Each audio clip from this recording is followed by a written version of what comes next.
Vous êtes maîtresse de conférences au CNAM, vous êtes chercheuse au laboratoire interdisciplinaire pour la sociologie économique, donc vous travaillez sur tous les sujets dont on a un petit peu entendu parler depuis ce matin. Alors c'est vrai que Cyril l'a dit en introduction, on a l'impression un peu d'une sorte de paradoxe, parce que d'un côté il y a une crise du sens qui est particulièrement visible depuis le Covid. On entend dire qu'une partie de la population n'aurait plus envie de travailler, notamment peut-être les jeunes, sans vouloir pointer du doigt personne. D'un autre côté, il y a des études aussi qui montrent quand même un véritable attachement pour l'entreprise et peut-être une nostalgie d'un système un peu plus patriarcal où on serait accompagné, un peu plus tenu par la main. Vous, est-ce que ce sont des tendances que vous observez? Et finalement, est-ce qu'il y a un peu une vérité derrière ces idées qui sont peut-être un peu préconçues de notre part aussi? Alors, ce qui est sûr, c'est que la crise sanitaire a été l'occasion d'une réflexion, d'une remise en question de nos modèles, etc. Après, quand on regarde les chiffres qui objectivent un peu tout ça, il faut quand même nuancer énormément les choses, puisque, je ne sais pas si vous vous souvenez, mais vraiment au sortir de la crise sanitaire, donc fin 2021, début 2022, on parlait de grandes démissions, donc on a l'impression que tout le monde s'en allait du marché du travail. Et en fait, assez rapidement, la DARES, donc le service statistique du ministère du Travail, nous a montré qu'il y avait certes un nombre historiquement élevé de démissions, mais qui s'explique par le fait que la population active augmente. Et si on regarde les choses en termes de taux, c'est-à-dire le nombre de démissions par rapport au nombre de personnes en emploi, en fait, on n'a pas dépassé le taux qui était celui de la sortie de la crise financière de 2008. Donc en fait, ce nombre de démissions, il est lié à la reprise de l'activité économique. Et on a plutôt parlé de grandes rotations, c'est-à-dire qu'il y avait dans certains secteurs, notamment les plus pénibles, la hôtellerie-restauration qui a été beaucoup mis en avant, des gens qui changeaient en fait de poste pour trouver des postes avec des meilleures conditions de travail et d'emploi. Et alors après cette mode un peu de la grande démission, on en a eu une autre qui concerne à mon avis un petit peu plus les cadres, qui était celle de la démission silencieuse. Donc on commençait à dire que alors finalement les travailleurs, travailleuses, mais surtout en fait les cadres, se contenteraient désormais de faire ce qui était contractuellement attendu d'eux. Et alors, ça, c'est une notion qui est plus difficile à contredire avec les chiffres, parce qu'elle est tellement difficile à définir qu'elle est aussi très difficile à mesurer. Donc, c'est quand même un peu une impression, finalement, qui, à mon avis, révèle deux choses. La première, c'est finalement une inquiétude des employeurs vis-à-vis de l'engagement de leurs salariés. C'est une inquiétude qui est extrêmement ancienne, qu'on peut retrouver sous d'autres notions. Donc, pour les emplois les moins qualifiés, on parle depuis Taylor de la flânerie systématique, dont l'idée que les gens feraient un petit peu moins que ce qu'ils pourraient faire, ou ils pourraient en faire plus. Pour les plus qualifiés, on parle souvent d'engagement, d'implication, etc. Et donc cette notion de démission silencieuse, finalement, à mon avis, elle révèle surtout la part de surtravail qui implique toute activité collective, que ce soit dans le privé ou dans le public. Et après, quand on regarde les chiffres, vraiment à partir d'enquêtes sérieuses, menées par des scientifiques depuis des années, je pense en particulier aux enquêtes européennes, internationales sur les valeurs. Donc, dans ces enquêtes-là, on demande aux gens, est-ce que vous trouvez que le travail est important ou très important, et tout un tas d'autres questions, mais celle-là, on peut la prendre comme indicateur, c'est facile. En fait, on voit que ces chiffres-là, ils sont élevés. Donc, il y a au moins 60% des gens qui répondent que le travail est important ou très important, particulièrement en France. La France se détache des autres pays de ce point de vue-là, et que ces chiffres sont très stables. Donc, il n'y a pas d'évolution radicale. C'est très stable et ça se poursuit après la crise sanitaire. Et du coup, je suis un petit peu longue, mais je conclus sur les jeunes, parce que c'est un peu on a tendance à penser que ces changements seraient encore plus forts, encore plus présents chez les jeunes. Je pense même qu'on a une forme un peu de stigmatisation de leur rapport au travail, et qu'on a plus finalement une rhétorique du nouveau rapport au travail des jeunes qu'un nouveau rapport au travail des jeunes.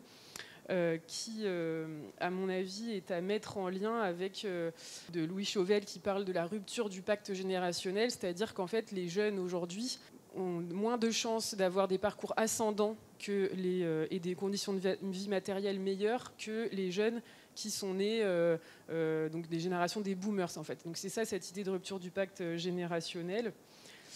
Et Et en fait, quand on regarde à nouveau les enquêtes, donc que ce soit les mêmes enquêtes, on ne voit pas de différence radicale entre les jeunes et les moins jeunes. Ils sont tout aussi attachés au travail que leurs aînés. On peut voir qu'ils expriment peut-être avec plus de vigueur les mêmes aspirations, et notamment l'aspiration à la meilleure conciliation entre vie professionnelle et vie personnelle. Mais globalement, c'est un peu la même chose. Et par contre, ce qui distingue vraiment les jeunes des autres, c'est leurs très mauvaises conditions d'emploi. Ça, c'est vraiment quelque chose à avoir en tête, hein, et ça concerne aussi les plus diplômés, donc les cadres. Les jeunes ont un taux de chômage qui est 3 fois plus élevé que leurs aînés, donc 20% depuis les années 80. Ça ne bouge pas. Et ce qui augmente en parallèle de ce taux de chômage qui reste extrêmement élevé, c'est la précarité de l'emploi. Donc ne pas être en CDI à temps plein, avoir un contrat CDD, intérim, contrat aidé, apprentissage, etc. Ça, un jeune sur deux aujourd'hui de moins de 24 ans est dans ce type d'emploi, et ça a augmenté, ça a triplé en fait depuis le début des années 80, avec ce que les collègues appellent un effet cicatrice, c'est-à-dire que certes, il y a un rattrapage avec l'âge, mais on reste quand même à un niveau un petit peu inférieur d'emploi à CDI à temps plein que les générations précédentes. Et deuxième chose par rapport aux jeunes, c'est qu'ils ont des conditions de travail qu'on ne connaît pas très bien en fait, mais quand on les regarde un petit peu, elles ont des spécificités. Alors, du côté de ce qui ne va pas trop, les jeunes sont, alors ça concerne moins les cadres, mais les jeunes sont surexposés aux pénibilités physiques, pour plein de raisons que je n'ai pas vraiment le temps d'évoquer. Mais bon, voilà, là, vous avez eu récemment dans les médias l'annonce malheureusement de décès en fait, de jeunes en alternance. Voilà, ça représente, c'est un peu la forme extrême de l'exposition à ces mauvaises conditions de travail du côté physique. Une insécurité professionnelle qui est vraiment extrêmement distinctive et profonde, et qui n'est pas uniquement le fait d'avoir peur de perdre son emploi. C'est plus large que ça, en fait. C'est aussi le fait d'avoir du mal à se projeter sur une carrière longue, de ne pas trop savoir ce qu'on va pouvoir faire, de ne pas pouvoir se projeter dans sa carrière, d'avoir peur de devoir changer d'emploi, ou même de diplôme ou de parcours en cours de route. C'est ce qui a été dit tout à l'heure. Et un manque d'autonomie. Donc ça, c'est difficile c'est un point qu'on pourrait discuter. Et en revanche, il se distingue aussi sur des aspects plus positifs, que sont la plus grande satisfaction à l'égard du salaire, alors que c'est quand même les moins bien payés, une meilleure qualité des relations sociales. Donc, par exemple, ils déclarent plus souvent qu'ils s'entendent bien avec leur chef, avec leurs collègues. Et voilà, bon, surtout ces deux points-là. Et malheureusement, donc, quand on regarde les chiffres, c'est des indicateurs qui baissent avec l'ancienneté. Donc en fait, plus on reste dans son poste, plus on a de chances que nos relations avec nos collègues se dégradent, ce qui est un peu normal, et aussi d'être moins content à l'égard de son salaire. Du coup, il y a vraiment cet effet...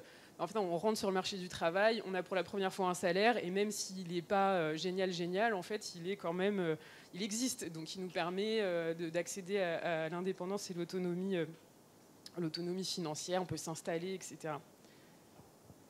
Beaucoup d'idées reçues déjà que vous battez en brèche. Il y a plusieurs points qui me frappent dans ce que vous venez de dire. Vous avez parlé du surtravail des cadres à un moment. Là, vous pointez du doigt des conditions de travail assez difficiles chez les jeunes. Donc finalement, quand on parle de l'évolution du rapport au travail, on met beaucoup en avant la volonté d'un équilibre vie pro-vie perso. Mais finalement, est-ce que ce n'est pas la nature du travail elle-même et sa pénibilité, contrairement à ce qu'on pourrait croire? On a une image du travail très pénible dans le passé. Est-ce que finalement, il n'est pas pénible aussi aujourd'hui? Alors le travail est pénible aussi aujourd'hui, pour parler de cette pénibilité un peu qui augmente, les collègues parlent d'intensification du travail, et je trouve que c'est une notion qui est intéressante pour parler des évolutions du travail, parce que donc ça dépend comment on la définit, mais si on la définit comme le font beaucoup les ergonomes par exemple, c'est-à-dire l'accumulation de contraintes de différentes natures qui pèsent sur les mêmes activités. Donc vous avez par exemple aussi bien des contraintes qu'on dit industrielles, mais en fait qui sont plutôt des contraintes de procédés, donc devoir remplir des formulaires, respecter des procédures, alimenter des progiciels, etc., tenir des deadlines, enfin voilà, ce genre de contraintes-là, elles concernent de plus en plus de monde. Et en parallèle, elles sont associées à des contraintes qu'on qualifie de marchandes, et donc qui sont en fait le fait de devoir s'adapter en temps réel à la demande du client. Mais alors c'est le client au sens large, parce que ça peut aussi être votre collègue qui vous interrompt pour vous poser une question, quelqu'un qui vous appelle, un client qui arrive et qui vous demande quelque chose et vous devez le faire de manière urgente et donc vous interrompre en fait pour faire ça, avec aussi ça c'est vraiment sur le temps court, mais plus de difficultés à se projeter, donc avec des pics d'activité qui sont plus difficiles à anticiper et à réguler, et donc à s'organiser en amont pour pas qu'il y ait de surcharge de travail trop importante. Là, sur les contraintes marchandes, je vous donne juste un chiffre. Donc, en 1984, 28% des salariés disaient qu'ils étaient exposés à ce type de contraintes, et en 2016, ils sont 58%. Donc, en fait, rares sont les travailleurs, travailleuses qui ne sont pas exposés à ce type de contraintes. Et alors, pendant la crise sanitaire, il y a eu une enquête de la DARES qui s'appelle Trakov, qui était vraiment intéressante et qui a montré en fait les effets vraiment diversifiés de la crise sanitaire. Donc là, on est vraiment pendant la crise, on n'est pas après, on n'est pas sur les effets durables, mais pendant la crise, en fait, ils ont identifié 4 types de profils. Donc certains, très rares, moins d'1 sur 10, qui ont connu une accalmie dans leurs conditions de travail, et c'était notamment en fait les personnes plutôt dans le secteur de l'hôtellerie ou des secteurs assez difficiles et qui en fait sont mis en pause en fait, donc c'était plutôt bien. 1 sur 10 qui sont plutôt des femmes qui ont connu vraiment une dégradation de leurs conditions de travail, avec une difficulté, des horaires étendus, atypiques, beaucoup moins régulés, en fin de compte, des problèmes aussi d'accès aux outils numériques et tout ça. Et puis 2 autres profils un peu plus nombreux, donc des gens qui ont connu, finalement la moitié, qui n'ont pas connu vraiment de changement profond de leurs conditions de travail, avec une adaptation de leurs organisations, mais quand même un sentiment d'insécurité vis-à-vis de l'emploi un peu plus fort.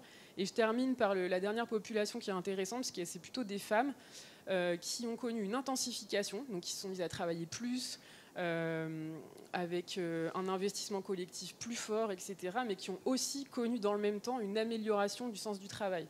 Donc en gros, c'est des personnes qui ont travaillé beaucoup plus, mais qui ont aussi senti beaucoup plus de sens. Donc là, on est typiquement dans le secteur du soin ou de l'enseignement. Et ça me fait conclure sur le lien entre télétravail, intensification du travail et rapport de genre, inégalité entre hommes et femmes. Puisqu'en fait, pendant la crise sanitaire, l'irruption massive du télétravail, toutes les enquêtes ont montré que ça a correspondu à une intensification pour les femmes de leur vie en général. Parce que du coup, ça a permis d'imbriquer, de combiner de manière encore plus forte des activités domestiques, parentales, avec les activités de travail, dans un contexte d'inégalité quand même assez fort.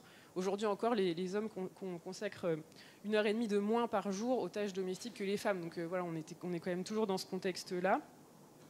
Mais pour finir sur une petite note d'espoir à ce propos, les derniers travaux de la DARES, donc sur une deuxième vague de Trakov qui a été menée après, donc Trakov 2, après la crise sanitaire, ont montré, je trouve vraiment ça très intéressant, qu'une fois que le télétravail s'est normalisé, donc autour de 2-3 jours par semaine, qu'on est retrouvé à un rythme de vie relativement normal, qu'il n'y a plus de confinement en tout cas, les couples hétérosexuels qui pratiquent le télétravail tous les deux rééquilibrent le partage des tâches pendant le télétravail. C'est-à-dire que quand ils télétravaillent, ils partagent mieux les tâches.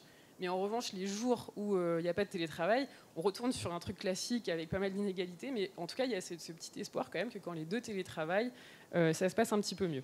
Peut-être justement un mot sur les répercussions de cette intensification. Comment est-ce qu'on arrive à le vivre et en fait, jusqu'où est-ce qu'on va pouvoir la vivre et l'encaisser aussi finalement ?